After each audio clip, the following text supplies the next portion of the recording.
여러분 안녕하십니까? 이제 결전의 순간이 열 하루 앞으로 다가왔습니다. 여러분 어떻게 마음을 정하셨습니까? 우리 유권자 여러분의 현명한 선택, 후회 없는 선택을 돕고자 중앙선거방송토론위원회는 모두 3차례 합동 토론을 마련했습니다. 오늘 토론은 그 두 번째 순서, 경제 분야를 집중적으로 다뤄보도록 하겠습니다. 대선이 시작되고 난 뒤에 언론사 팩트체크팀에서 우리 문 후보님 사건에 대한 해명을 하는데 사실이 18%, 거짓말이 54%로 밝혀졌어요. 오늘은 거짓말 안 하실 거죠? 주제 이야기 하십시다. 네? 주제 이야기 하십시다. 그러니까. 우리 사회자한테 지적받습니다. 예. 자, 개성공단 좀 취소할 의향 없습니까? 2천만 평 하겠다는 거?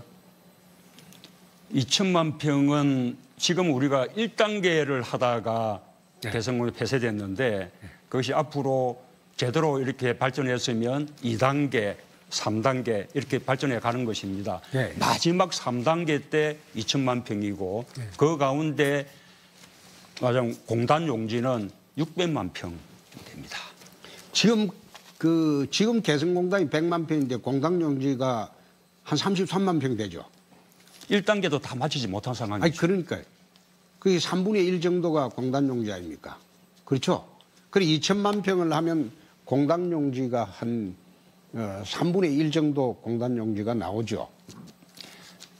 현대 아산이 계획한 바에 의하면 발표한 바에 의하면 600만 평이 공단 용지입니다. 그렇죠. 나머지는 배우 그렇죠. 용지 등입니다. 예. 그래 되면 이게 현재 입주 기업이 125개인데 한 2,500개가 되고 북측 근로자 수가 한 100만 명이 되고 또 우리 측 그 근로자가 올라가서 일하는 사람이 16,000명이 됩니다. 지난번에 820명이 하면 인질극이 발생한 일이 있어요. 5년간 돈이 넘어갈 돈이 100억 달러 정도 됩니다. 북한 청년들 그 일자리 대책같이 보이는데 이거 취소할 용이 없습니까? 자, 우선은 그때 우리 홍 후보님의 주장에 대해서는 언론에서 이미 팩트 체크를 해서 사실이 아니라는 것이 확인됐죠. 지금 현재 1단계에서 북한 노동자가 5만 5천 명쯤 됐으니 그렇죠. 그것이 이제 600만 평으로 늘어나면 대체로 33만 명 이렇게 늘 수 있겠지요. 자, 뿐만 아니라 거기에 입주하는 기업들은 원래 우리 남쪽에 있던 공장을 옮겨가는 것이 아니라 저임금을 찾아서 베트남이나 캄보디아나 과거에 또 중국으로 나갔던 기업들이 맞으면 유턴해서 개성공단으로 가는 겁니다. 125개 기업이 입주했었는데 우리 남쪽에 협력업체가 5,000개 정도. 그렇죠? 그래서 우리 경제에 오히려 10배가량 도움이 된다는 현대경제연구원의 연구 결과가 있습니다. 그 유엔 결의 위반 아닙니까? 유엔 북한 제재 결의 위반이 아닙니까? 개성공단이 재개되는 것은 이제는 그런 문제들이 해결된 후에 가능하겠죠. 적어도 대화국면 핵 폐기 문제, 북핵 폐기 문제가 협상 테이블로 들어가서 이제는 대화가 되는 그런 국면이 돼야만 가능하지 않겠습니까? 그러니까 북핵 폐기하고 난 뒤에 하시겠다는 겁니까? 북핵의 완전한 폐기는 아니지만 그러나 국제적인 대북 제재와 페이스를 맞춰가면서 노래할 문제죠. 유엔 제재 결의 위반이 아니다. 그래 보십니까? 실제로 유엔의 대북 제재 속에는 원래 포함되지 않았지만 그러나 대량으로 현금이 결제될 수 있으니 그런 부분에 대해서는 국제적인 제재하고 보조를 맞춰야겠죠. 2011년도 한미 FTA가 통과될 때 그 당시에 강렬하게 반대했죠. 다시 한미 FTA 통과될 때. 우리는 한미 FTA를 우리가 체결한 문재인 후보 사람들이죠. 지금 발언 시간을 초과했습니다. 자, 홍준표 후보께서 말씀을 해주시죠. 아니 2011년도 한미 FTA가 체결이 됐을 때 민주당에서 얼싸늑약이라고 했습니다. 그리고 저보고 매국노라고 했어요. 그런데 지금 와서 거꾸로 트럼프가 이게 불평등 조약이라고 개정을 요구하고 있습니다. 민주당이 무슨 말을 할지 내가 참 의아스럽습니다. 저희들이 집권하면 담배세를 인하하려고 합니다. 그리고 유류세도 절반으로 인하를 하려고 합니다. 서민들 위해서입니다. 동의하십니까? 그 제가 사실은 우리 그 홍 후보님하고는 말을 섞지 않으려고 했는데 또 이 토론의 룰은 국민들의 권리라고 생각해서 또한 이제 우리 홍 후보님이 너무 악선동을 하셔서 제가 오늘 토론에 임하려고 합니다. 담배세 인하 이야기 하시기 전에 사과하셔야 됩니다. 담배세 누가 인상했습니까? 그 당에서 인상했잖아요. 원래 담배세 인상이라는 것은 국민들의 건강을 위해서 담배를 끊도록 하기 위해서 올려야 되는데 담배 소비는 줄지 않고 세수만 느는 그 포인트를 잡아서 꼼수 증세를 했어요. 법인세는 깎아주고 서민들 주머니 털어서 대기업들 기득권 세력들 곳간 채워줬단 말이죠. 그래놓고 지금 감세 얘기 자격이 됩니까? 제가 그 말씀 드리고 싶고요. 동의하냐 안 하냐 내가 물었습니다. 나도 그 신부하고 이야기하기 싫어요. 이야기하는 게 아니라. 그런데 할 수 없이 하는 거예요. 우선 지금. 그런 그래, 우선 동의하십니까? 선거 때 되니까 그 선거 집권했을 때는 서민 주머니 털려고 인상해놓고 이제 선거 때 되니까 표 얻으려고 지금 그렇게 말씀하시는데 저는 담배세 인상분을 가지고 어린이 병원비 100% 무상으로 하고 또 각종 암 치료를 100% 국가가 책임지도록 하자 이렇게 이미 제안한 바가 있다는 말씀드립니다. 유류세는? 유류세는 절반으로 인하하자고 했습니다. 그 유류세는 이미 저소득층에게 그 보조금 지급이 되고 있고요. 또 더 필요하다면 그건 보조금으로 해결하면 된다고 봅니다. 지금 인하는 안 하고요. 미세먼지 해결해야 된다고 할 때는 또 미세먼지 정책 내시다가 이 미세먼지 정책의 핵심이 뭡니까?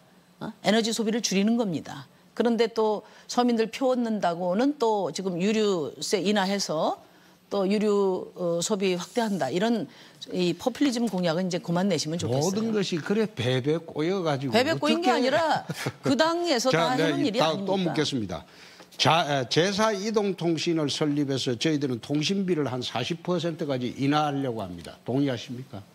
통신비 인하는 저희 정의당이 일찍부터 가장 강력한 민생 정책으로 이미 내놓은 바가 있습니다. 네. 나중에 참고하시죠. 그럼 제사 이동통신은 설립하는 건 동의하십니까? 말할 기회가 없습니다. 지금. 예? 말할 시간이 없습니다. 네. 정경련 해체를 주장을 하시던데 저는 정경련 해체가 이게 정경련이 임의단체입니다. 임의단체인데 임의단체가 이게 정부에서 관여할 만한 사항이 아닙니다. 아닌데도 정경련 해체를 주장하는 것은 정부에서 호남 향후에 해병 전후에도 해체하자 이렇게 하는 거하고 똑같습니다. 그건 임의단체이기 때문에 자기들 자율로 맡겨줘야 됩니다. 또 비정규직이 왜 늘어나는가? 이건 이제 자꾸 정규직을 보호를 강하게 해주기 위해서 정규직 해고 제한을 하니까 노동의 유연성이 없으니까 기업에서는 비정규직을 채용할 수밖에 없습니다. 그래서 노조에 얹혀서 지금 정치하시는 분들, 노조와 또 한 파트너가 돼서 정치하시는 분들은 저는 알기에는 이게 비정규직이 말할 자격이 없습니다. 말하자면 비정규직 문제를 제대로 해결하려면 노동의 유연성을 확보해줘야 돼요. 쉽게 해고가 가능하고 그래야지 비정규직 채용을 안 하게 됩니다.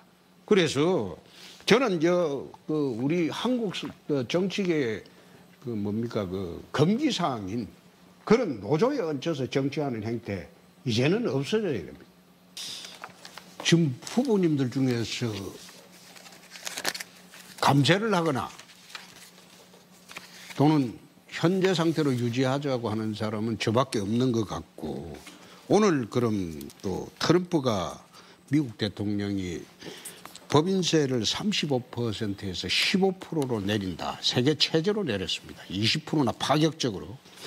그리고 이렇게 내리면서 해외로 나갔던 기업들 다 돌아오라. 이렇게 해서 또 정책을 펴려고 하고 있는데 여기에 대해서 우리나라만 지금 정반대로 가는 현상이 아닙니까? 정세를 하자고 하는 거는, 법인세를 올리자고 하는 거는. 그동안 법인세뿐만 아니라 세금에 대해서 그동안 우리나라는 조세 부담률이 굉장히 낮은 나라라는 거는 홍 의원님 잘 아실 거고요. 이명박 정부 들어와서 세금 법인세를 낮춰줬는데 2008년하고 한 2015, 16 이렇게 이 기업들 사내 유보금을 비교해 보면 법인세를 낮춰줬는데 투자는 안 하고 사내 유보금만 엄청나게 늘었습니다. 법인세를 인하한다는 게 투자 증대로 연결된다는 그거는 그런 단순 논리는 성립하지 않습니다. 그런데 저는 이게 대기업들이 사내 유보를 많이 하고 투자를 안 하는 것은 강성 노조 때문이라고 저는 그래 알고 있는데 이 부분은 어떻게 생각하십니까? 홍 의원이 우리 경제 모든 위기, 모든 문제가 다 강성 노조 때문에 그렇다고 주장하시는데요. 일자리도 그렇죠. 저는 노동시장에서 강성 노조, 대기업 정규직, 비정규직, 중소기업 정규직, 비정규직 이 노동계층에 대해서 문제가 분명히 있다고 생각하고 대기업의 강성 노조가 양보할 게 많다고 생각합니다. 그렇지만 홍 의원님처럼 우리 경제의 모든 위기, 모든 문제가 노조 때문에 그렇다. 저는 절대 그렇게 생각 안 합니다. 왜냐하면요. 지난 20년 동안 재벌 대기업들이 예컨대 경영권 승계하는데 정신이 팔려가지고 혁신 안 했습니다. 우리나라 재벌 대기업들이 97년에 그런 위기를 맞아놓고 정신 차리고 20년 동안 진짜 혁신을 했어야 되는데 최근에 우리 주력 업종에서 나타나는 위기들을 보면 혁신 안 한 겁니다. 그 재벌 경영자 총수들도 책임이 있죠. 그렇게 생각 안 하십니까? 아니 삼성이 혁신을 안 했으면 일본의 소니나 그 샤프 이런 걸 눌렀겠습니까?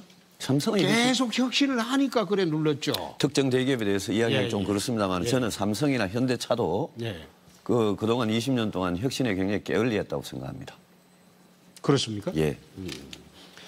그러면 비정규직 문제를 아까 해결을 하시겠다고 했는데 어떻게 해결하시겠어요? 저는 비정규직에 대해서 근본적인 대책을 갖고 있습니다. 상시직, 지속적으로 상시적으로 근무하는 근로자의 경우에 돈을 그냥 아끼기 위해서 비정규로 채용하는 그건 아예 못하게 하겠습니다. 그건 사유 제한입니다.